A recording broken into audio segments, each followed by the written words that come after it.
Mankad station বাজারে বুধবার জগদ্ধাত্রী মন্দির সংস্কার করে উদ্বোধন হলো।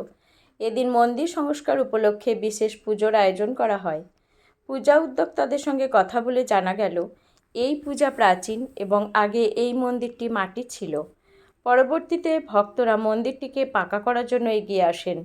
বুধবার নবনির্মিত মন্দিরকে ঘিরে ভক্তদের মধ্যে ব্যাপক উৎসাহ দেখা গেল। পুজো উদ্যোক্তা বৈদ্যনাথ ভান্ডারী, বিমল দলুই, সন্ন্যাসী মেটে, নূপুর মেটে প্রমুখরা জানান, একসময় এই পুজো ছিল পারিবারিক। বিভিন্ন কারণে পুজোটি বন্ধের উপক্রম হয়। পাড়ার যুবকরা তখন এগিয়ে এসে পুজোর দায়িত্ব নেয়।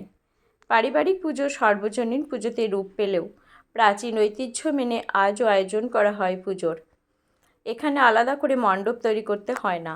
সারা বছর নির্দিষ্ট মন্দিরেই দেবীর অবস্থান। দেবী শুধু একা আসেন না, দেবীর সাথে ঋষি সখী উপস্থিত। প্রাচীন রীতি মেনে চলে বলি প্রথা। বলির পর ভক্তদের মধ্যে সেই প্রসাদ বিতরণ করা হয়। এদিন ভক্তদের হাতে প্রসাদ তুলে দেওয়া হয়। মানকড় থেকে নিজস্ব প্রতিনিধি রিপোর্ট, স্বতন্ত্র খবর।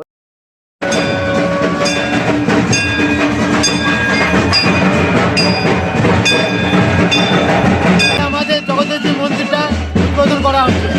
এটা অনেক পুরনো মন্দির। বহু পুরনো মন্দির, প্রায় 100 বছর কাল। আচ্ছা, আগে কি রকম ছিল মন্দিরটা? আগে ছিল মাটির বাড়ি, ছিল খড়ের ঘর ছিল উপরে। আচ্ছা, তারপরে টিনের বাড়ি করলাম। এবারে নতুন করে ভেঙে আমরা সবাই শান্ততে সবাই মিলে সাহায্য দিলে হয়তো মন্দির করা হলো। আর এই মন্দির প্রতিষ্ঠায় কিছু অনুষ্ঠান হচ্ছে নাকি? না না, কোনো অনুষ্ঠান হবে না। এই যে হয় যে কালের দিকে হরিনাম হচ্ছে। আপনার নাম? আমার নাম সন্ন্যাসী টুডু।